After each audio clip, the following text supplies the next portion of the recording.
Hello everyone, I'm Betty, and I'd like to share a significant chapter of my life, one that involves challenges with my in-laws and my husband while navigating a difficult divorce. I hope my story resonates with anyone who's faced unfair criticism from their in-laws.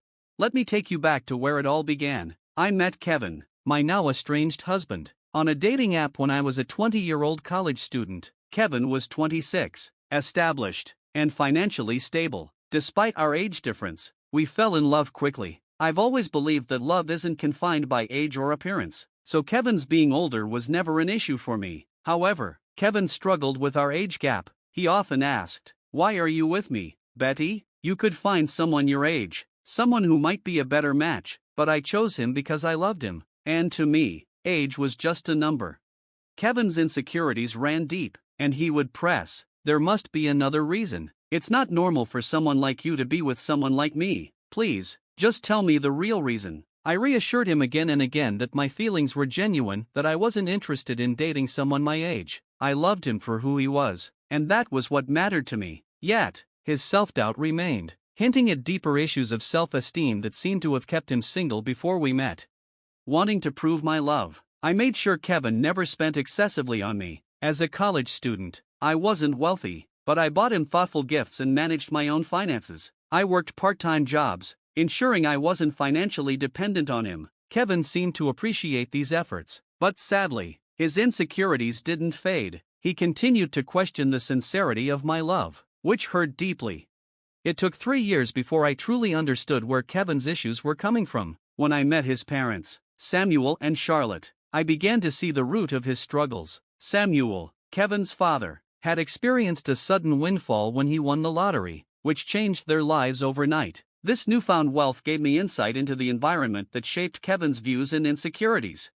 After winning the lottery, Samuel and Charlotte bought a lavish house and invested wisely. However, their wealth came with a sense of superiority. During our first meeting, Samuel boasted, "Not everyone makes it big like I did. I worked hard, and look where it got me. Do you know how rare it is to win the lottery? I did it on my first try." They were proud of their financial success, often implying that Kevin, despite his college education, would never reach their level. Charlotte often hinted that Kevin's previous partners had only been after his money, leaving him once they were financially secure. They openly doubted his ability to make good decisions, which infuriated me. It was clear that Kevin's parents painted every woman he dated as a gold digger, and over time, Kevin started to believe this narrative. The insinuation that I, too, was just after his money became an embarrassing and hurtful part of their story.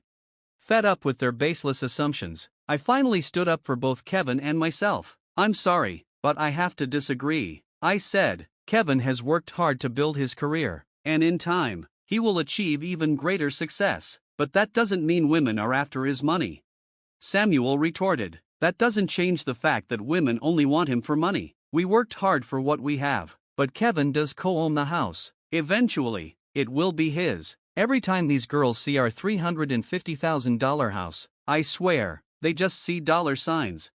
I couldn't hold back any longer. "I can't speak for Kevin's past relationships, but I'm certainly not in this for the money. I love your son, and that's why we're together. I have no interest in your house." Charlotte then said, "Don't worry, Betty. Sometimes it's hard to accept that people can be successful and live in nice houses. You live in a small rented apartment with roommates. You might start desiring it after spending time around our house."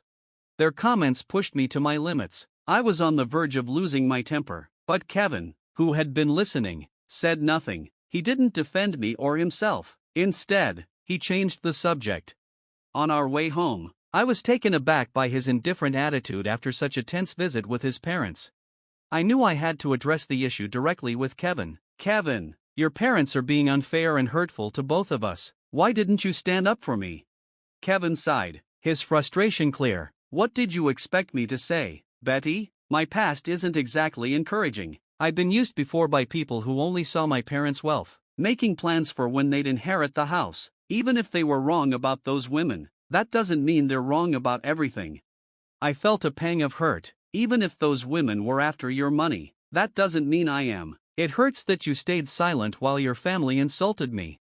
Kevin looked conflicted. "You know my family's wealthy now, and maybe they have a point. I'm not accusing you of having bad intentions. but I can see why it might look questionable to others. You don't have parents, and because of that, you might seem more reliant on my inheritance.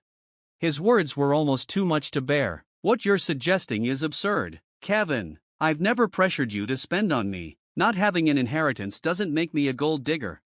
Kevin remained stubborn, unwilling to see my side. I love you, and that's what matters. Let's not argue about this anymore, he said, dismissing the conversation.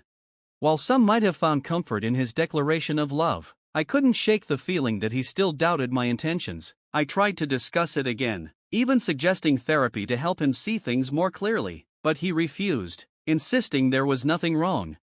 As time went on, I began distancing myself from his family. We got engaged right after I graduated from college, and I landed a decent job, which allowed me to start saving for our wedding. We shared the wedding expenses equally and married when I was 23. However, the next 4 years of our marriage were rocky. Kevin frequently visited his parents, returning each time more distant and upset. I knew Samuel and Charlotte were still poisoning his mind, continuing to brand me as a gold digger. Despite my pleas for him to reduce contact with them, Kevin kept seeing his parents often. Their negative influence started to deeply affect his view of our relationship, making him believe no one could love him for who he was. Even after years of my unwavering love, Kevin's suspicions towards me never seemed to ease. The constant need to prove my sincerity grew more exhausting.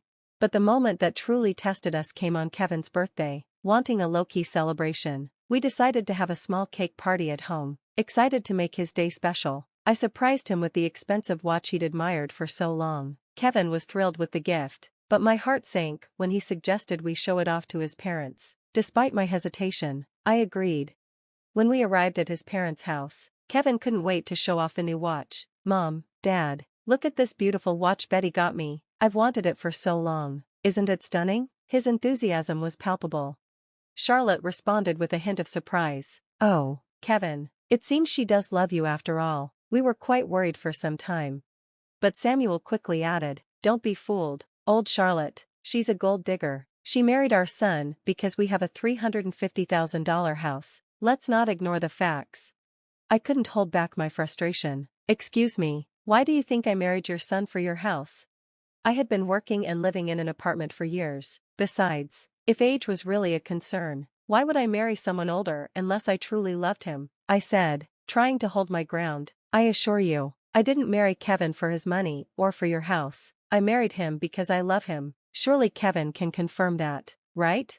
To my shock, Kevin remained silent. His unwillingness to defend me in front of his accusing parents was unsettling, and I felt my heart sink. I looked at him, hoping for some reassurance, but he avoided my gaze. The silence between us grew heavy, his lack of response amplifying the harsh assumptions of his family. The more they criticized me, the more isolated I felt. Pushed to my limit, I finally confronted him. "Kevin, why aren't you saying anything? Your parents have always labeled me a gold digger. How will they ever see the real me if you don't speak up? Why are you so quiet? Tell them they're wrong." Kevin hesitated, his discomfort clear. He muttered, I don't know what you want me to say, Betty. Maybe my parents aren't completely wrong. There might be a possibility." His words trailed off, but the implication was unmistakable. The doubt in his voice, the hesitation to stand by me, was more than just a misunderstanding. It was a crack in the foundation of our relationship, a crack that threatened to cast a shadow over everything. My love for him, my place in his life, suddenly felt uncertain. The atmosphere at Kevin's birthday celebration, which had been intended to be special, quickly turned sour. I couldn't believe the accusations that were flying my way. "Are you serious right now, Kevin? You believe I married you for your assets?" His parents chimed in, their suspicion thick in the air. "Oddly, you've never talked about buying a house, have you? For someone renting, owning a home should be a priority. Our place is out of your price range. You could never afford something like this on your own, so marrying Kevin and settling here seems more logical." Kevin looked at me, his face a mixture of doubt and confusion. "Yeah, Betty, why would you marry me? You might have feelings for me, but I think there's more to it than just love."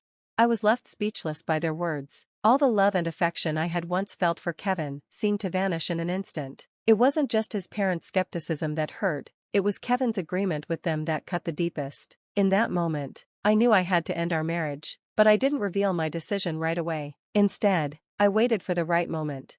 Once Kevin and I were back home, I contacted a lawyer and began the divorce process. The lawyer reassured me that everything would be finalized within the week. In the meantime, I moved into a separate room to give myself some space. Kevin thought I was just cooling off. He had no idea what my intentions really were.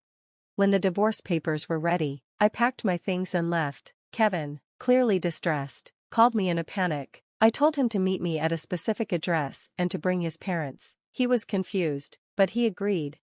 When they arrived, I was standing on the porch of a stunning house. Their expressions shifted as they took in the luxurious surroundings. "You must be wondering why I brought you here," I said, gesturing to the grand estate. "It's a beautiful house, isn't it? No one can compare their home to this one. It's worth around $3 million in today's market, quite expensive, right?" The dramatic setting was my way of showing them that their accusations were unfounded. I wasn't the person they thought I was, and I needed to make that clear, loudly and undeniably. "But it's worth every penny," I added, pointing to the lavish interior. "The furniture alone was worth millions." "What is this place, Betty?" Kevin asked, his confusion evident. "I don't understand why you have access to such a house." "Why don't you all come inside so we can talk properly?" I suggested, brushing off their astonishment. "I can't explain everything standing here on the porch." They followed me inside, their eyes widening at the opulent decor that greeted us. The owners had spared no expense in furnishing their home. As we settled into plush sofas, I took a deep breath, ready to address the elephant in the room. "I've made a decision," I said, my voice steady despite the storm of emotions inside me. "That's why we're here. I filed for divorce." I handed Kevin the papers. "We can proceed with an uncontested divorce if you agree." Kevin looked at me, his voice filled with confusion and concern. "What? I don't understand. Why are you filing for divorce?" "It's simple," I replied, my tone firm. "You and your parents think I'm a gold digger. You believe I married you for your house and your money. Despite everything I've said, you've refused to listen, so it's better for everyone if I leave, sparing you from what you deem my gold-digging tendencies." Kevin's disbelief was palpable. "You're considering divorce just because my parents spoke what they believed to be the truth? That's ridiculous." "I think it's for the best," I said, resolute. Kevin's mother, watching the exchange with an unreadable expression, finally chimed in. "If she's so adamant, you should just sign the papers, Kevin. At least then you can find someone who truly loves you." Kevin turned to me. "Why did you bring us to this house, Betty? Do you expect me to buy this for you as part of our divorce settlement?" I looked at him calmly. "Why would I need you to buy this house, Kevin? This house is already mine." Their jaws dropped in shock. "What? How can you afford a house like this? You're renting, and your job isn't enough to cover something like this. Stop lying to us," Kevin's father demanded, his voice sharp with suspicion. I could see their disbelief, but I was ready to prove something far bigger than my financial independence. This revelation wasn't just about money, it was about declaring my autonomy. I had done it on my own, and I would never allow their doubts to define me again. "This house is mine," I repeated firmly, "and this is how I'm changing everything between us. Our relationship dynamics are forever altered." "I'm not lying," I asserted, my voice steady as I saw the disbelief in their eyes. "Kevin, remember when I told you my parents left me an inheritance? This house is part of it. It's in a trust for now, but I'll officially inherit it when I turn 31. I don't need a high-paying job, because I have a trust fund waiting for me." "That's impossible," Kevin interrupted, his face etched with confusion. "Your parents passed away years ago. They should have given you the house by now."